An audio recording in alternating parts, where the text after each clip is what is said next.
시청자 여러분 안녕하십니까.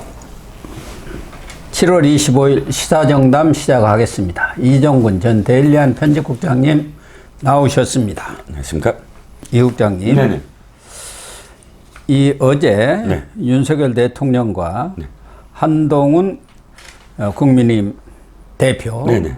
그리고 이번에 선출된 최고위원 네. 또 낙선자까지 이렇게 포함해서 만찬을 바로 전대가 끝난 뒤에 했어요. 네, 그렇습니다. 근데 분위기가 아주 좋았다고 그러네요. 네, 뭐 분위기 괜찮았다고 하고요. 원래 이 전대 그 출마 낙선자까지 부르진 않지 않습니까? 네. 당선자만 부르는데 네. 아마도 화합하라 네. 라는 그런 메시지를 직접 전달하기 위해서 낙선자까지 함께 한 걸로 보이고요. 또 이 만찬이 전격적으로 이루어지게 된 거는 그 전날 비서실장 전현직 비서실장 모임이 있었대요. 네. 대통령과 함께 이관석, 하는. 김대기, 네네, 정진석 이렇게. 네네. 근데 정수석 그 비서실장이 아유 당장 하십시오. 잘했네요. 잘했어요. 이렇게 지금 건의를 해서 다음날 바로 전격적으로 이루어졌다고 합니다. 그러니까 어제 분위기로 보면은 언제 윤한 갈등이 있었나 할 정도 그런 일단 분위기 자체는 좋았던 것 같아요. 러브샷이 또 등장했고요. 예, 맥콜 러브샷이더구만요. 맥주와 네, 콜라. 그렇죠. 예, 네. 소맥이 아니고. 그렇습니다. 특별히 또 저 제로 콜라 그러니까 한동훈 대표가 전혀 술을 안 먹고 또 콜라를 먹는데 제로 콜라를 즐겨서 제로 콜라로 준비를 했다고 합니다. 뭐 한동훈 대표도 대통령을 중심으로 똘똘 뭉치자 이렇게 했지만 네. 윤석열 대통령도 한동훈 대표한테 많이 힘을 실어주는 듯한 그런 발언을 많이 한 것 같아요. 네, 그렇습니다. 그렇죠? 예, 일부 언론 보도에는 한동훈 비대위원장이 좀 듣기만 했다, 뭐 이렇게 표현되고 있는 보도도 있는데 다른 보도 그러니까 친한 장동혁, 친윤 김재원에서 이 장동혁, 김재원에게 직접 얘기를 들은 이 기사에 따르면 특별히 또 김재원 최고위원이 라디오 인터뷰에서 대통령이 물론 먼저 한동훈 당대표에게 다가가려는 모습을 보였고, 근데 당대표 역시, 한동훈 대표 역시 이 대통령에게 할 이야기를 다 했다. 조곤조곤 적극적으로 자신의 입장을 설명했다. 바로 옆에 있었거든요. 김재원 최고가. 그래서 한동훈 비대위원장이 당대표가 어떻게 말하는지를 직접 이렇게 언론에 전달한 걸 보면 뭐 할 말 다 하더라. 이런 어떤 전언입니다. 대신 또 윤석열 대통령도 우리 한동훈 대표를 여러 차례 이렇게 얘기를 하면서 좀 많이 도와달라. 외롭고 또 힘들게 하지 말고 주변에서 경험 있는 분들이 좀 도와주기 바란다. 이렇게 해서 갈등 봉합이랄까 원팀 기조랄까 이런 것을 강조를 했다는데 그렇죠. 일단 어제 이 만찬을 통해서 이 윤한 갈등이랄까 이런 것이 좀 봉합되는 어떤 전기가 마련된 것은 틀림없는 건가요? 그렇죠. 사실 공멸을 해서는 안 된다. 위기의식 있지 않습니까? 뭐 대통령이 당대표와 뜻을 맞추지 못하면 108석밖에 없는 지금 이 여당이 똘똘 뭉쳐도 힘든데 여기에 뭐 분열을 한다거나 혹은 대통령실과 각을 세우는 모습이 아마 진행이 될 때는 그야말로 야당의 페이스에 그대로 휘말려 들어간다. 야당이야 이제 올해 내년 초까지 계속 탄핵 국면으로 그냥 다를 거거든요. 너무 자명한 거 아니겠습니까? 그래서 대통령 그러니까 당대 그러니까 당과 대통령실이 어떻게 화합을 해서 성공으로 연착륙 시킬 거냐 이 정부를 이런 캐치프레이즈를 함께 외쳤다. 여기에 일단 좀 의미가 있지 않을까 싶습니다. 그래서 삼겹살 만찬을 했다는 거 아닙니까? 당경대가 똘똘 뭉쳐야 한다. 삼겹살. 삼겹인가요? 예. 그런데 우리 이 국장님은 한동훈 비대위원장이 각을 세웠다고 하는데 제가 볼 때는 지금까지 쭉 보면은 윤석열 대통령 측에서 친윤 측에서 각을 세운 것 아닙니까? 그러니까 한동훈 대표가 반윤이 된 게 아니고 친윤 윤석열 대통령이 반환이 된 것 아니었습니까? 지금까지 쭉 과정을 보면은. 그렇죠. 그러니까 이번에는 당원들이 그것을 받아들이지 않았다. 저는 이렇게 생각을 해요. 지금까지는 맞습니다. 대통령실이 의중이 어디로 가 있느냐, 그거를 그대로 받아들이려고 했거든요. 예. 대표적인 게 김기현 당대표 되던 전당대회입니다. 김기현 후보는 진짜 지지율이 낮았어요. 뭐 5%, 10% 이거밖에 안 됐거든요. 그런데 당원들이 52%나 김기현 김기현 후보를 대표로 밀어붙인 건 대통령이 그렇게 생각한다. 대통령실이 그렇게 생각한다. 이것을 그대로 받아들였는데 이번에 기억하시겠지만 연판장 있지 않습니까? 네. 지난번에 나경원 후보를 주저앉힌 네. 연판장을 하려다가 뜨거 하고 회수를 했어요. 그렇죠. 왜? 의원들이 호응을 안 해요. 그러니까 이 분위기가 그대로 당원들한테 그대로 전달되고 당원들 역시 62%나 그런 그 대통령실의 어떤 그런 압력, 외압 이런 걸 생각하지 않겠다. 그리고 이제 윤석열 정부의 성공은 변화 있어야 된다. 변화가 대통령실도 좀 변화해야 된다. 그리고 변화를 가장 목소리를 높인 게 한동훈이다. 그러므로 한동훈을 택하겠다. 이렇게 증명이 되지 않았습니까? 그렇죠. 이번 당대표 이 결과를 보더라도 네. 2021년 6월 이준석 대표가 될 때가 43.8%입니다. 네네, 그래갖고 80%. 어마어마하게 득표를 했다고 그랬는데 그때만 하더라도요. 지난해 38 전대 네네. 김기현 대표 네네. 친윤이라든가 그때는 또 윤석열 대통령 그립이 강했고 영향력이 그렇죠. 엄청난데 그냥 총력정을 다해서 밀어주었는데 52.93%예요. 예. 안철수 23.37, 천하람 14.98입니다. 그렇죠. 그런데 이번에 어떻게 됐습니까? 반대를 하고 한동훈을 무슨 수를 쓰든지 떨어뜨리겠다고 친윤이 다 나섰는데 그렇죠. 62.84예요.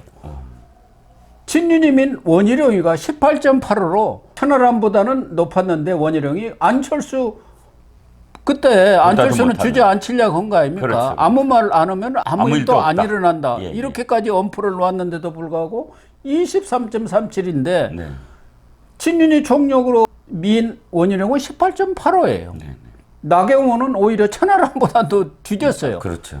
맞습니다. 거기다가 이번에 특히 중요한 것은 지금 친윤들은 홍준표 대구시장을 비롯해서 당심하고 민심은 달라. 여론조사에만 많이 나왔지 당심은 완전히 뒤집어질 거야. 그렇죠. 이렇게 얘기했는데 당심이 62.65, 일반 여론조사 민심 64.46 똑같다는 게 당심과 민심이 다르지 않다는 게 딱 드러난 거예요. 그렇습니다. 지금 말씀하셨던 부분 중에 저는 또 귀에 가장 높이 들어오는 게 홍준표, 이철우, 경북지사, 그다음 대구시장 이 사람들이 완전히 자기들의 정치적 성향, 난 찐윤이야 하고 아예 선언해 버렸잖아요. 네. 한동훈 후보가 오는데 만나주지 않고 다른 후보만 먼저 만나서 막 뭐 껴안고 원희룡 후보 만나서 껴안고 그런데 이번에 뭐가 드러났습니까? 이 당에 40%가 넘는 퍼센티지가 다 영남이에요. 영남이 그렇게 많습니다. 영남 당원들이 적극적으로 한동훈을 지금 민 거 아닙니까? 그러니까 이번에 뭐가 드러났습니까? 홍준표와 이철우는 당원들한테 영향력이 없구나. 그러니까 홍준표가 끝나자마자 나는 일체 앞으로 얘기를 안 하겠습니다. 왜? 얼마나 갈까요? 아니 그래도 당심이 저렇게 몰려 있었다는 건 당연히 확인이 된 거기 때문에 그렇습니다. 다음에 선거 때 차치더다가는 내가 완전히 골로 가겠구나. 그럼요. 유승민 전 하겠다. 이렇게 지금 된 것 아닙니까? 그렇죠. 뭐 중앙 정치에 말을 안 하겠다. 뭐 홍준표는 중요한 얘기는 아니고 결국은 맞습니다.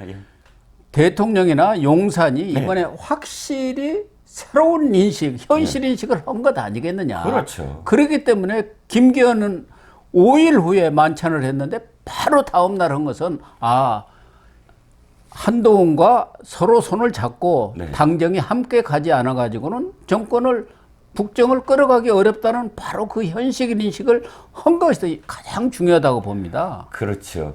두 번째는 뭐냐면 이겁니다. 저 프로젝트 있지 않습니까? 김옥균 프로젝트를 이건 지금 빨리 주머니에 넣어버렸나요? 꺼내려다가 내일까지 봐야 되나요? 사흘 전화인데. 이른바 친윤들은 한동훈 후보가 서사 당대표가 되더라도 김옥균이가 갑신정변 이렇게 다 3일 만에 끝났지 않습니까? 그렇죠. 3일 천하로. 그렇게 되는 것처럼 뭐 3일은 아니겠지만 조기 퇴진을 시키려고 했는데 최고위원회에서도 뭐 한동훈 측 인사가 둘이 딱 됐지 않습니까? 네, 거기다 그렇죠. 지명직 최고위원회 있죠.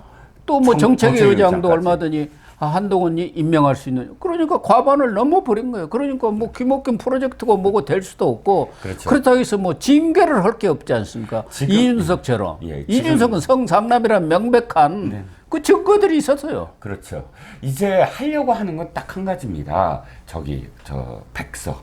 백서를 꺼내갖고, 아, 봐라. 한동훈이 다 이렇게 지금 총선을 망치지 않았느냐. 이거 뭐 윤리위에 가야 된다, 어쩐다. 이게 플랜인데, 생각해보세요. 이게 말이 안 되는 게, 이번 선거 결과는 한동훈한테 이번 총선의 책임이 다 있지 않다. 한동훈 책임이 뭐 없지 않겠지만 한동훈한테 왜 책임을 묻냐라는 당원들의 목소리가 반영이 된 결과거든요. 그 김건희 문제라는 게 바로 한동훈한테 책임을 씌우기 위해서 만들어낸 것 아닙니까? 자해를 하면서까지. 그런데 그게 전혀 약발이 먹히지 않다는 것이 딱 드러나 버린 거 아닙니까? 그렇습니다. 그렇기 때문에 네네.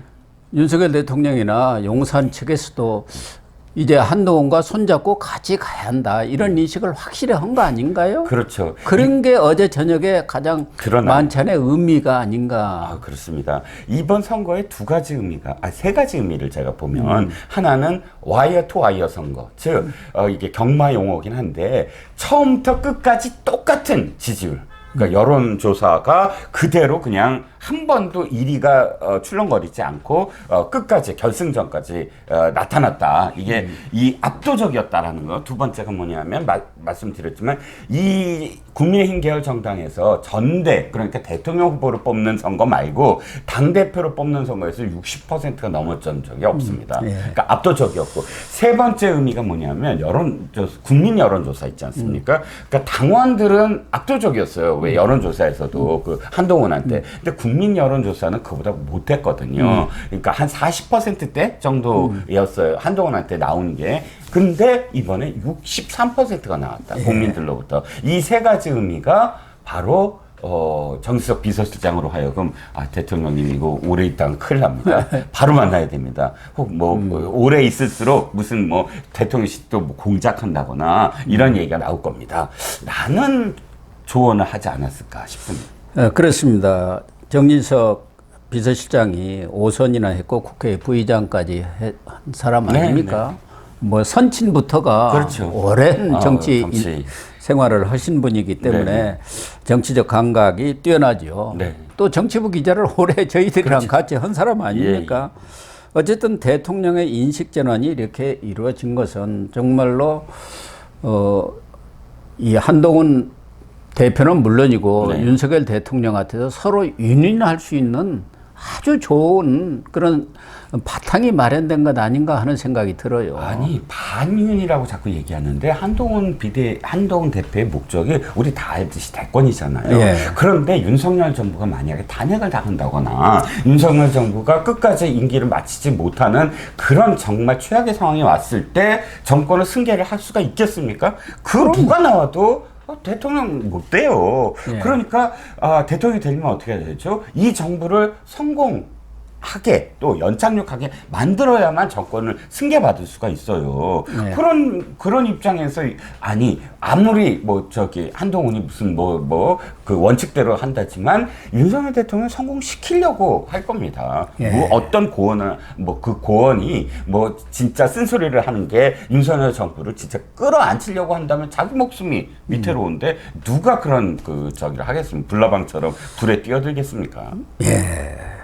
그래서 한동훈 대표나 윤석열 대통령이 서로 순망치 않은 관계라는 인식을 확실히 했다는 게 네. 매우 중요한 것 같고, 네. 이제 남은 얘기는 남은 과제랄까 다른 것은 차치하고 네. 우선 당장 오늘 네네. 최상병 특검법 재의결을 하는 날입니다. 그렇죠. 예, 예. 한동훈 위원장이 아주 단호하게 얘기를 했던데. 그럼요. 그러니까 한동훈 당대표가 이렇게 얘기했잖아요. 그 선거 과정 속에서 처음에 출사표 딱 던진 날 기자회견 하는데 기자가 첫 번째 질문이 재임명특별법이었어요. 네. 그런데 그때 딱 얘기를 합니다. 그러니까 이건 독소 조항이 있다. 못 받아들인다. 지금 예. 민주당이 하는 건 대신 독소 조항을 제대로 빼고 원칙적인 그러니까 그 공평성 특검은 공정해야 된다. 중립적 인사가 돼야 된다. 그래서 그 중립적 인사가 특검에 임명될 수 있는 조건이 담보가 되면 우리가 발의를 하겠다라고 이야기하지 않았습니까?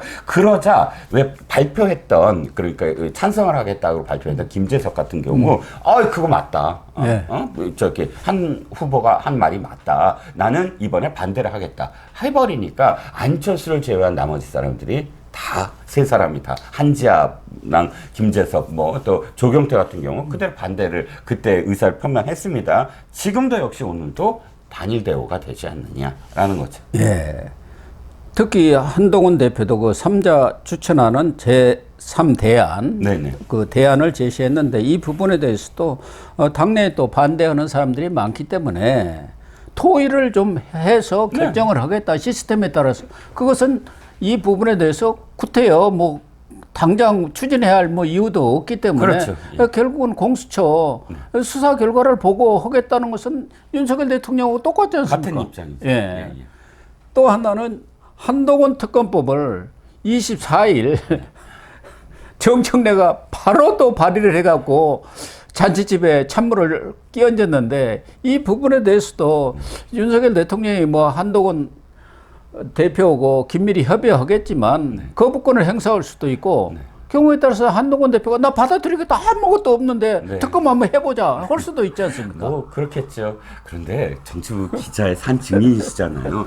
상도이가 비가 말이 안 되는 소리죠. 아니 당선이 됐어. 박찬대 지금 직무대행이 대표 직무대행이 축하한다라고 이야기했으면 솔직히 그 분위기는 당에서 유지해주고 또 이게 있지 않습니까? 예방하고 인사하는 순간들이 있잖아요. 그게 민망하지 않게 어쨌든 그런 시간은 둬야죠. 그게 상도이죠. 어떻게 대표 당선된 다음 날 바로 특검법을 올립니까? 그것도 무슨 박찬대가 축하한다는 말 하고 30분도 안 지나서 바로 정청래가 꽝꽝꽝 두들겼더라고요 보니까. 조국이 또 박찬대 찾아가서 또 살살살 빌었지 않습니까? 우리 1호 법안일 때 좀 도와주십시오. 원래는 민주당이 좀 거리를 두고 있었잖아요. 어쨌든 당정 갈등이 이 전대 이후 많은 사람들이 걱정을 했는데 그런 걱정이 기우로 끝나는 것 아닌가 하는 생각이 듭니다. 그렇다고 해서 쌓인 앙금들이 어떻게 하루아침에 풀리겠습니까? 그럼에도 불구하고 윤석열 대통령이 현실인식을 분명히 하고 손을 내밀었다는 것. 이게 중요합니다. 그렇죠. 당연히 한동훈 대표는 손을 잡을 수밖에 없는 거 아닙니까? 그럼요. 그래야 자기가 네네. 정치적 꿈을 이룰 수 있는데 그렇죠. 그건 뭐 삼척동자도 아는 일 아닙니까? 그렇습니다. 예. 일단 아쉬운 건 딱 한 가지 있어요. 지난번에 김기현 당대표 임명하고 저기 만찬을 할 때는 독대를 했거든요. 독대가 없었던 건 조금 아쉬워요. 아니 곧 독대를 하겠다는 거예요. 그러니까 다시 만나야죠. 당연히. 저는 우리 방송에서는요. 네네. 이 전대 바로 전에 네네. 그렇게 제안을 했습니다. 네네. 한동훈 대표가 되는 건 틀림없고 이 결선 안 간다. 다 우리 예측이 틀린 게 단 하나도 없어요. 그렇습니다. 그때도 이 얘기를 했어요. 떨어진 사람들, 최고위원들 다 모아서 단합의 자리를 만들고 그리고 나서 한동훈 대표하고는 별도로 만나서 뭐 당장 어떻게 그 다음날 만날 수 있겠습니까? 그렇지. 그러나 떨어진 사람들 이거 시간이 지나면 다시 만나기가 어려우니까 네네. 그렇게 바로 하고 한동훈 대표와는 독대를 통해서 흉금을 터놓고 현안들에 대한 해결 방안 또 대야 이 전략들을 수기하는 게 좋겠다. 네. 지금 그렇게 대학하고 있지 않습니까? 그렇죠. 예. 저는 그게 옳은 수순이라고 생각을 합니다. 네.